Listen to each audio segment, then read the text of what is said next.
Hi, இதில் நம்ம direct coupled class A power amplifier, transformer coupled class A power ஆம்ப்ளிஃபையரோட comparison பார்க்கலாம். So இதில் வந்து பார்த்தீங்கன்னா கப்ளிங்னா நமக்கு தெரியும். நம்ம அவுட்புட் சிக்னலை நெக்ஸ்ட் ஸ்டேஜ் இல்லைன்னா லோடுக்கு வந்து பாஸ் பண்ணுற ஒரு மெத்தடுக்கு பேர் தான் நம்ம என்னென்னு சொல்லுவோம்னா கப்ளிங் சொல்லுவோம். இந்த கப்ளிங் டைரக்ட் கப்ளிங் அப்படின்னா என்னென்னா நம்ம ரெசிஸ்டன்ஸ் ஆர் கெப்பாசிட்டன்ஸை டைரெக்டாக வந்து நம்ம அவுட்புட்டுக்கு டிரான்சிஸ்டர் கூட கனெக்ட் பண்ணுறது. டிரான்ஸ்ஃபார்மர் கப்பிள்டுனா அந்த லோடை வந்து நம்ம என்ன பண்ணுறோன்னா ஒரு டிரான்ஸ்ஃபார்மர் யூஸ் பண்ணி கப்பிள் பண்ணுறது. ஓகேவா?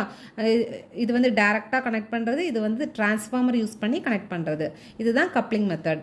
தென் பவர் ட்ரான்ஸ்ஃபர் எவ்வளோன்னு பார்த்தீங்கன்னா இதோட எஃபிஷியன்சி 20லேருந்து 30% வரைக்கும் இருக்கும். இங்கே டிரான்ஸ்ஃபார்மர் கப்பிளில் வந்து பார்த்தீங்கன்னா கிளாஸ் ஏ டைரக்ட் கப்பிளோட பெட்டராக இருக்கும். 35 to 40% எஃபிஷியன்சி இருக்கும். இம்பிடன்ஸ் மேட்சிங் வந்து பார்த்தீங்கன்னா இதில் நாட் குட், பட் டிரான்ஸ்ஃபார்மரில் வந்து பார்த்தீங்கன்னா குட் இம்பிடன்ஸ் மேட்சிங் இருக்கும். ஓகேவா? டிசி ஐசோலேஷன் இதில் வந்து பார்த்தீங்கன்னா டிசி கரண்ட் என்ன ஆகும்னா லோடுக்கு ஃப்ளோ ஆகும். பட் இங்கே வந்து என்ன ஆகும்னா இது வந்து பிளாக் பண்ணும், டிசியை பிளாக் பண்ணும். ஒன்லி ஏசி சிக்னல்ஸ் தான் நமக்கு என்ன ஆகும்னா சிக்னல்ஸை வந்து ட்ரான்ஸ்ஃபர் பண்ணும். Then load usage directly connected to speaker. நமக்கு என்ன ஆகும், நம்மளோட டிரான்சிஸ்டரை வந்து டைரெக்டாக ஸ்பீக்கர் கூட கனெக்ட் பண்ணியிருப்போம்.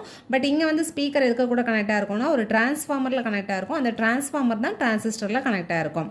கெயின் வந்து பார்த்தீங்கன்னா இங்கே மீடியமாக இருக்கும், இங்கே வந்து ஹையாக இருக்கும். ஏன்னா இம்பிடன்ஸ் மேட்சிங் வந்து இங்கே பக்காவாக இருக்கிறதுனால இங்கே வந்து பார்த்தீங்கன்னா கெயின் வந்து ஹையாக இருக்கும். நெக்ஸ்ட் வந்து என்ன அப்படின்னு பார்த்தீங்கன்னா காஸ்ட் அண்ட் சைஸ். இது ரொம்ப சீப்பாக இருக்கும், காம்பேக்டாகவும் இருக்கும். அதே இது இங்கே டிரான்ஸ்ஃபார்மரில் வந்து டிரான்ஸ்ஃபார்மர் யூஸ் பண்ணுறதுனால பல்கியாக இருக்கும், எக்ஸ்பென்சிவாக இருக்கும்.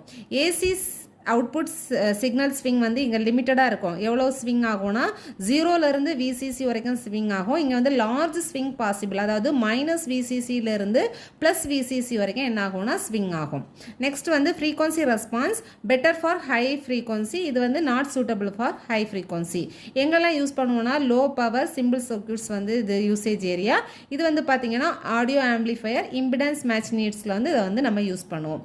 ஸோ இதுதான் வந்து பார்த்தீங்கன்னா இதோட கம்பேரிசன். ஸோ இந்த கம்பேரிசனில் உங்களுக்கு புரிஞ்சிருக்கும்னு நினைக்கிறேன்.